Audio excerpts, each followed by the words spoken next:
Hello everyone, welcome back to the channel. Today I'm going to be continuing the series on TimescaleDB and Postgres, and we're going to be starting with a very practical project that's just very basic and gets us up and running and tracking changes to data over time. Now the project I'm going to be focusing on is creating an ETF database, and not just an ETF database, but one where we track the holdings of a fund over time. And the example I'm going to use here is the ARK Invest funds, and we're going to look at the holdings in the ARK Invest funds and track how those holdings change over time. Now, why is that interesting? So you'll see certain Twitter accounts, for instance, and certain services might show what stocks that ARK Invest has been purchasing recently. So this account, Kermit Capital here, he often looks at the ARK Invest data and shows what stocks they are buying. And for those that are unfamiliar, ARK Invest is a series of ETFs, a collection of ETFs. They're actively managed and they're run by Cathie Wood, who is kind of a rock star this past year because this fund grew hundreds or even 1,000% maybe. And so this actively managed fund has done very well. And basically everything that Cathie Wood has touched has turned to gold. And yeah, she was one of the first to make a big Tesla call. So she said Tesla was going to 4,000. She said that 2 or 3 years ago, and everyone was kind of laughing at her for having such a ridiculous target, which ended up turning out to be completely true. Right, so there are a variety of different funds here. So the Innovation ETF, Autonomous Technology and Robotics, Next Generation Internet, Genomic Revolution, and FinTech Innovation. And you can see on the site here, you can click on one of these ETFs, ARKG, Genomic Revolution. And I was pretty hot on this particular ETF and the holdings a couple years ago, if you follow me on Twitter. Part-time Larry, but I was pointing out how I was very interested in this CRISPR technology, CRSP, very early on, a couple years ago. And yeah, this ended up being a 10-bagger. It went up like 1,000%. I think it's like 200 a share now or so. There was only like $20 or $30 back then. You can see where I sold it for only a 50% gain and was very proud of that. But, you know, sorry, a little too early there, and it just kept going and going. But I was talking about these ARK funds then, and I was pretty excited about those. And I've noticed that over time, these funds have gotten more and more popular. And you'll notice now in the type of environment we're in right now, there's a lot of people just piling in to positions in a flock, right? You saw it this past couple of weeks with GameStop and the Wall Street Bets community. You've seen it with these funds run by Cathie Woods. Since she's kind of a rock star now, then everything she does, everyone else is interested in investing in it. And so if you go and look at when she buys something, for instance, NNOX was added to this ETF, and you see the 25th and 26th, how it shot up from $50 to nearly $100 a share. So lots of money is just piling in. And so what I thought would be kind of cool, rather than just make an ETF database, right, that just shows the current holdings for these funds, what if we were to get the data about what holdings these different ARK funds had and track the number of shares they purchased over time and how these holdings change, right? And at the end of the day, if you see that a certain stock is being purchased, then you might want to make some decisions based on that. So maybe follow that flow there. So I've actually done this already. And how do we know what ARK Invest is buying? Well, where are we going to get this data from, right? Well, you'll notice on their page at arkfunds.com, there's a page for every ETF, and we can just download them. So I can download the fund holdings for ARK Genomic Revolution. And so I download that, right? And you see the 26th, right? I can look at the last state of this ARK Genomics, and you can see what the top holdings are, like Teladoc, Twist Bioscience, Regeneron, CRISPR Therapeutics, and so forth. You can see the weight in the fund and the number of shares, right? And so that's great. But what if we were to track how this fund changed over time? And so what I'm going to show you how to build is a stock database. similar to what we did in the full stack trading app tutorial on SQLite, right? I can populate a stock table. So we have all these ticker symbols that we populate, right? And then I'm also going to have this ETF holding table, right? So from ETF holding, right? And I'll show you how to build this, design it, populate it using SQL and so forth. And so I can look at a particular ETF and a holding or a stock that's in that ETF, and you can see how it evolves over time. So I have not only do I have an ETF and a holding, I also have a date time, right? And so as we discussed in the introduction to TimescaleDB, a lot of data is enriched or made more useful by adding a timestamp to it or a date field, right? And this is just a date field for now. We're starting off pretty basic, but we're going to take advantage of TimescaleDB's timestamp fields more in the following video when we talk about stock prices. But I just want to start off with a simple date field now and just show how we can watch how the shares and the weight change in a particular ETF over time. And so if I were to track a particular holding, right, so NNOX, right? So this NNOX, you see how it took off around the 20th, right? And then you see the 25th, and then you see it spiked up even more on the 26th, right?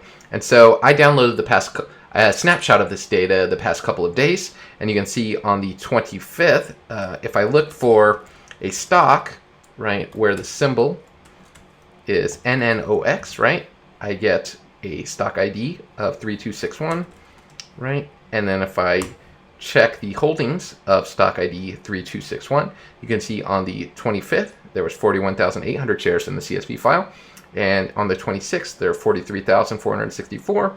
And you kind of see how this stock is really spiking as more money is flowing in to NNOX, this NanoX imaging, which is a very hot stock right now. But you can also, if you were to track the same over time with CRISP, like CRSP, right? And you see how this, over the past couple of years, really flown up.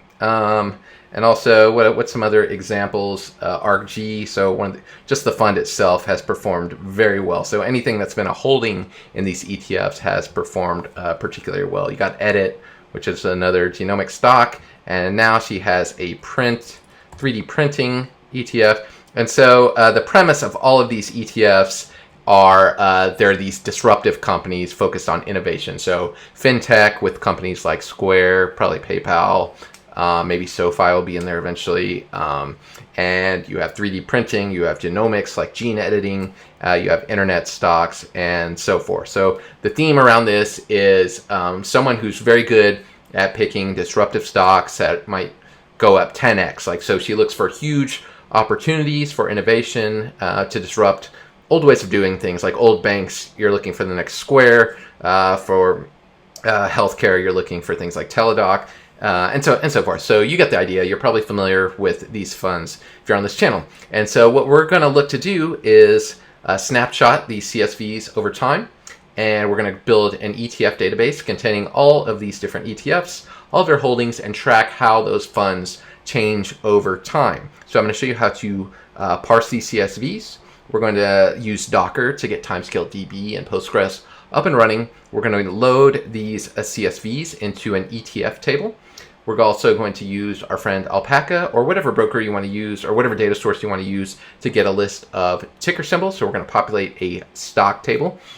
And then we're going to design a little database where that we define the relationships and indexes and foreign keys, primary keys, between the ETF and the stock table. And eventually we'll build onto that and add our stock price table and use some of the very specific TimescaleDB analytics functions to analyze price data. But I'm going to start off with just getting the database up and running, designing a simple ETF database that has relationships between stocks and ETFs and holdings. And I'm going to show you how to write some queries to show how these funds change over time. And we can think about how we might build some type of alerting system, or do some analysis on how these funds change over time. Like what new stocks are present in the ETF that weren't on the previous day, which stock have they increased holdings of, that sort of thing. So yeah, very long intro there. And so let's go ahead and get started with actually coding something up. And so the first thing we're going to do is get up and running with TimescaleDB on this. I'm on a Mac. You can be on Windows. It doesn't matter, but either way, you need to have Docker installed. So actually, you don't have to use Docker if you already have Postgres installed. For instance, I have Postgres app here, which lets you run Postgres on a Mac really easily, but I'm not going to use that version. I'm going to use the Docker version because TimescaleDB has already, the folks at Timescale have already created this container that has Timescale and Postgres configured with the extension already, and that way we can just run one command to get it running, and we don't have to do any special enabling of the extension, right? And so what you want to do is go to docker.com. You want to download a Docker for your desktop, Mac or Windows, and you can see I have it running. That's why I have this little whale here in the top right corner of the screen. It says Docker desktop is running, and I'm ready to go. And so now if I go to Timescale Docs and I click getting started, so on the installation page here, there's a variety of options available. So they have Timescale Cloud, where you can just access a database that's running in the cloud. That way you don't need to install anything locally. There's other options here for installing natively on Debian, Mac OS X, and Windows. But I'm going to use Docker because I've talked about TradeKit and having a Docker container with a bunch of financial packages. And so I want, as this channel progresses and we build more and more complex things, I want to use Docker as a way to make sure we can run all the same dependencies across operating systems. That way I don't have to answer specific Windows questions, and also it will be nice as a deployment option to be able to deploy a Docker container to a server. So I want to use Docker a little more on this channel, and that's why I'm using it here, and Timescale has already provided this. So I click Docker here, and I'm using a Postgres version. I'm using the latest one, version 12, and they just give a little command here to run, right? So I'm just going to copy that, and I'm going to go to my command line, and I'm going to go to doesn't matter where you are here, so I'll just run this, right? And so I ran that command, and you see unable to find image because I didn't have it yet, and now it's just pulling that image for TimescaleDB, and it's just going to download Timescale and Postgres and everything it needs to run. And so now you see it's downloaded an image, and so if I type Docker images, you'll see I have this Docker image already ready to go. And if I type Docker PS, actually you can see that I have a container running. So Docker PS is a command you can see to see the containers, right? And I'm going to run one more command, Docker exec IT, and the name of the container, TimescaleDB.